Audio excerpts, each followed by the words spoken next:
Right now at noon, freezing temperatures in the area could be a problem for your pipes. We'll have advice from a local plumber on preventing those frozen pipes. And we have the cold temperatures out there, improvements on the roads, improvements in the temperatures. A look at that forecast coming up. Plus, the cold can be just as dangerous for our four-legged friends. We'll have advice for keeping them safe and warm. The 4 states' most watched news starts now. Well, this is KOAM News at noon. I'm Elise Snowy. We have another alert day today as the dangerous cold continues. Let's go straight to Chris Warner for more. Yeah, we have had that alert day out there because of the extreme cold that we've been experiencing across the area. Thankfully, even though, yes, it's still cold, we're going to see improvements. And this sunshine helping these plow crews out there. Look at the difference it's made just right here where he drove. But still a lot of frozen, packed snow down there that's going to take some time to clear out. Of course, that was downtown Pittsburgh. MoDOT camera 32nd in range line. Left turn lanes here at 32nd Street. So this is northbound traffic. Still got some snow. And like I said before, it's going to take some time to get through all of that. Yesterday, we set a new record low, 2 below zero. Our old record was 1 below back in 1978. And we only made it up to 11 yesterday. 11. You saw it. We're supposed to be 51. Not near that today. Not near that for the next few days. 6 in Joplin, 5 in Pittsburgh. Quick look at temperatures around the region. Single digits for most of us. We do have some low to mid-teens in some of our southern counties out there. But the good news is, again, the winds are beginning to ease up. So that's why those cold weather alerts have expired, because our wind chills aren't 30 below zero like we saw this morning, but still dangerously cold nonetheless. Temperatures eventually falling back through the single digits overnight tonight with some calm winds out there as well. Big warm up on the way. We're going to talk about that and take another look at road conditions here in just a few more minutes. Elise? All right, Chris, thanks. Well, the freezing temperatures can pose a risk for humans, but they can also be dangerous for our furry friends. KOAM's Melissa Alexis spoke to a local sheriff about how to prevent winter weather-related medical emergencies for our pets.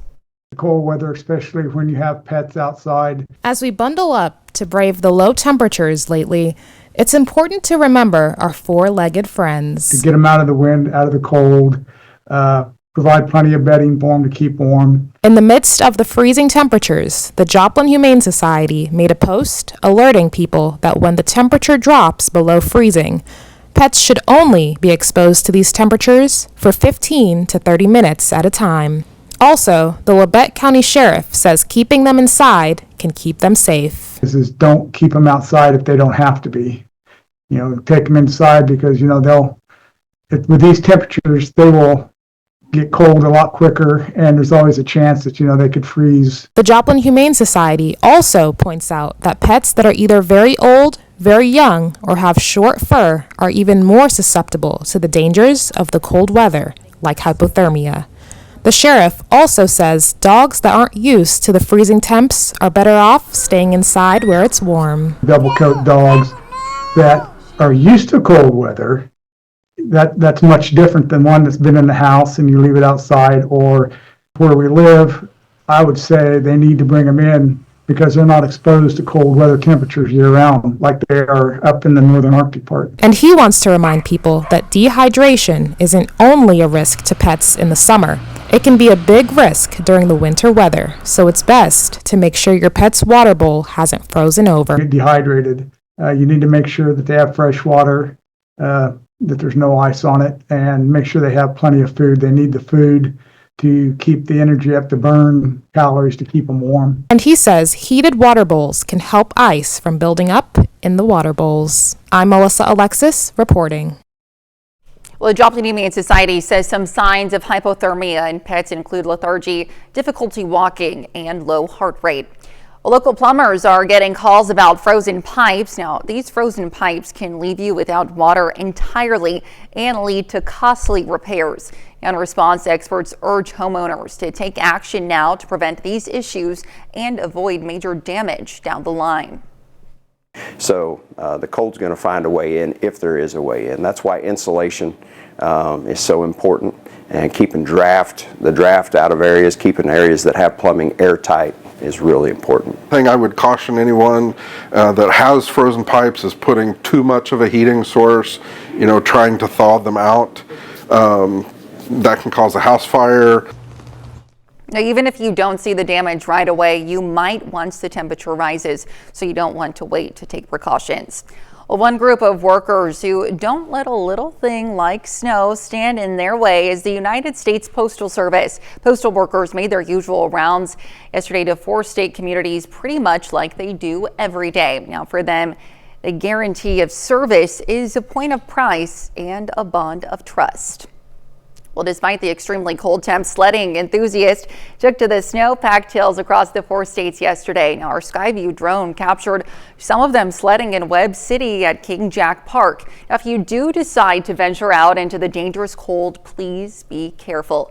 Now, Adam Woodbray has more about staying warm while braving the elements to have some fun.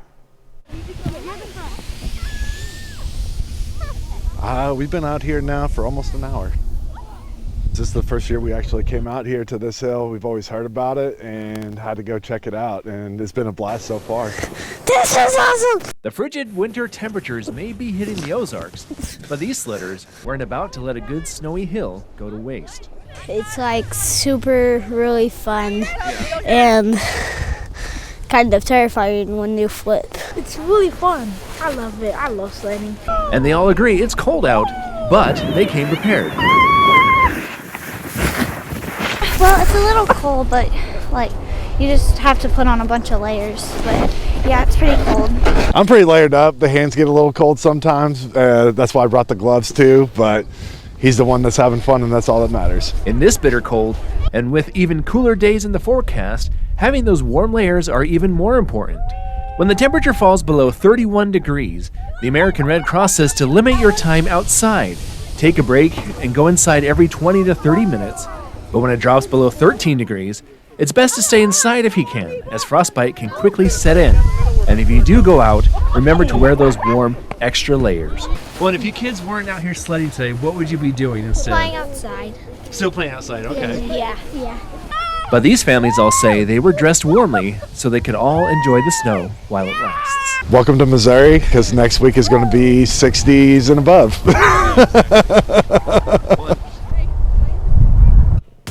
Well, coming up, President Trump and Ukraine's President Zelensky publicly spar over social media. And later, we're making anytime potatoes in the Mr. Food test kitchen. A man is now behind bars accused of attempting to kidnap a newborn baby in Parsons, Kansas. According to Parsons police, Labette Health surveillance video showed Eric Matthews trying to take the baby Tuesday. Police say a family member of the infant stopped Matthews from exiting the ward with the child. Then hospital security prevented him from leaving. Investigators learned Matthews was known to the family. Official charges of kidnapping and child endangerment have been submitted to the Labette County Attorney's Office for prosecution. Well, a war of words has erupted between President Trump and Ukrainian President Volodymyr Zelensky. Now, he comes as the president's envoy to Ukraine traveled to the state for meetings. Natalie Brand reports from the White House. President Trump's special envoy to Ukraine, retired General Keith Kellogg, met with Ukrainian President Volodymyr Zelensky Thursday, with a public feud between the U.S. president and Zelensky escalating. I'd like to find out all the money that we've been sending to Ukraine. Where is it? President Trump claimed Ukraine talked the U.S. into sending $350 billion for the war with Russia, but government data shows U.S. funding at about $183 billion, the vast majority appropriated by Congress. On social media, Trump also called Zelensky a dictator without elections. In 2019, Zelensky was elected by a landslide. Now elections there are suspended because of the war Russia started. In Kharkiv, Ukrainians defended Zelensky. This woman said, "I support Ukraine. I support our president. What Trump said is nonsense." Following talks this week between Secretary of State Marco Rubio and his Russian counterpart, the Trump administration is trying to push back on concerns from European allies that Ukraine has been left out of the negotiations. President Trump's national security advisor, Mike Waltz, appeared on Fox News this morning. We are consulting our allies. We're consulting the Ukrainians. There's a term for this in diplomacy. It's called shuttle diplomacy, because bringing everybody to the table at once just hasn't worked in the past. The Trump administration is also pushing Ukraine to sign off on a proposal to give the U.S. access to the country's rare earth minerals. President Zelensky rejected the initial offer, saying it would need to be tied to security guarantees for Ukraine. Natalie Brand, CBS News, the White House.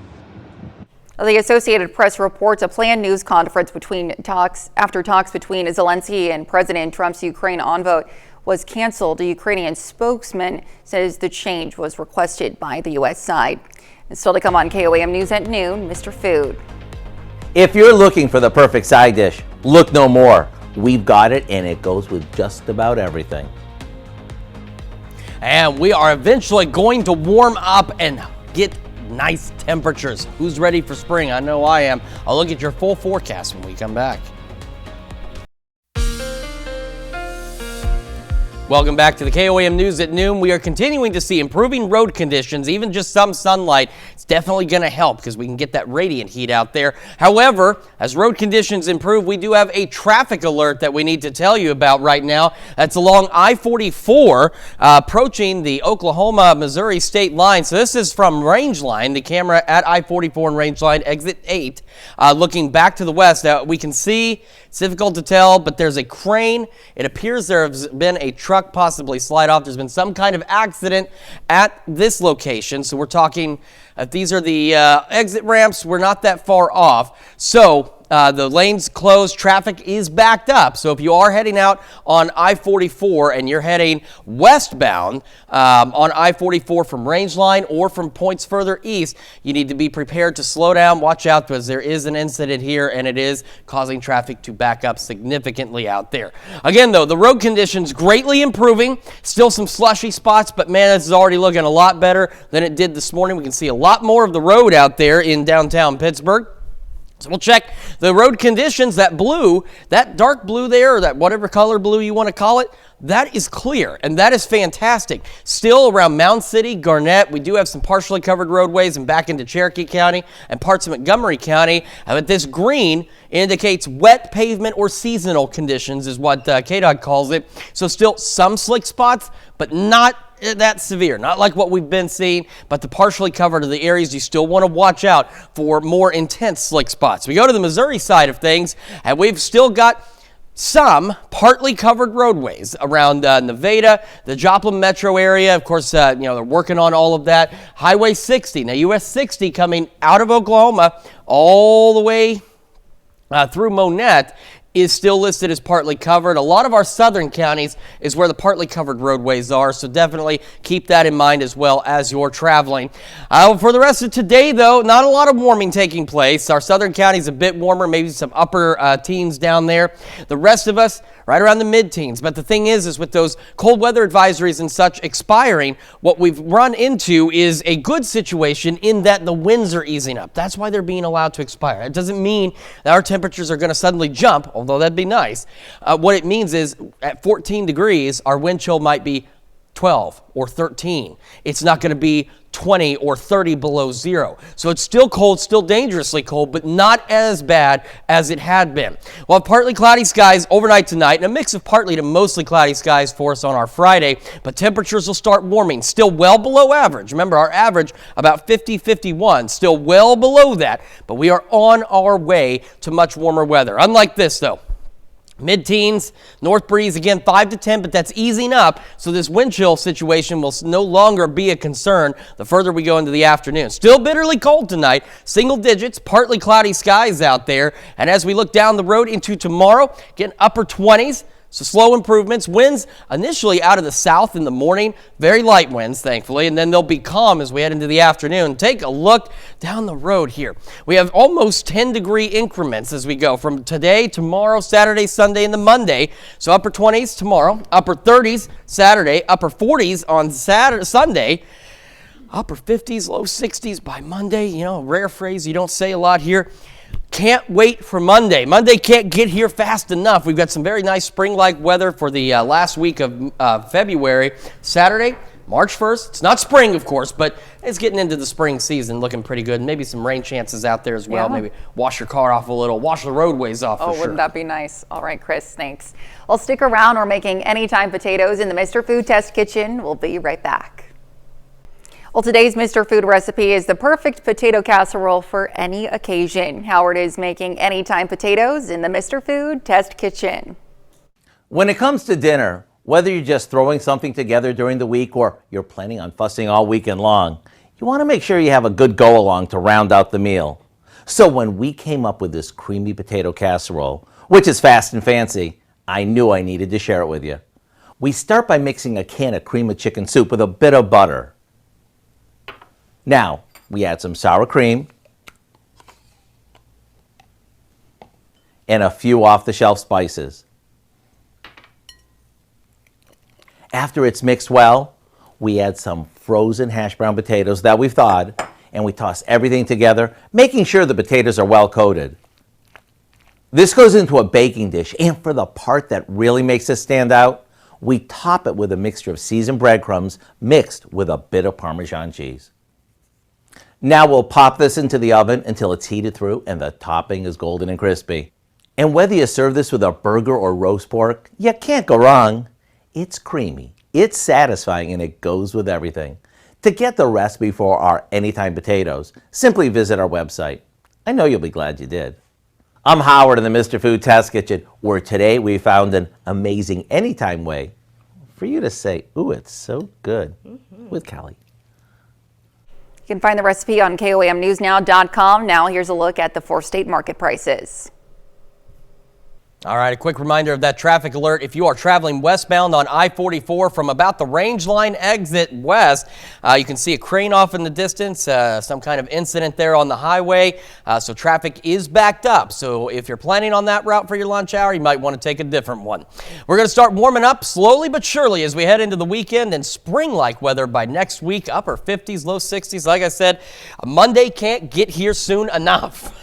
I can't wait. Oh, me either. Temps in the 60s doesn't seem real, does it? It doesn't. I will believe it as soon as they get here. I can't wait. All right, Chris, thanks. And David Air Force later on. Lots coming up at 5 for starters. We know ahead of a storm, people stock up, but after the snowstorm hits, how are local businesses coping? Well, we're going to check in with some and look at the economic impact of this week's winter storm. Plus, February is Heart Health Month. We're going to hear from a patient at Freeman who survived a pulmonary embolism and the cardiologist who saved her life.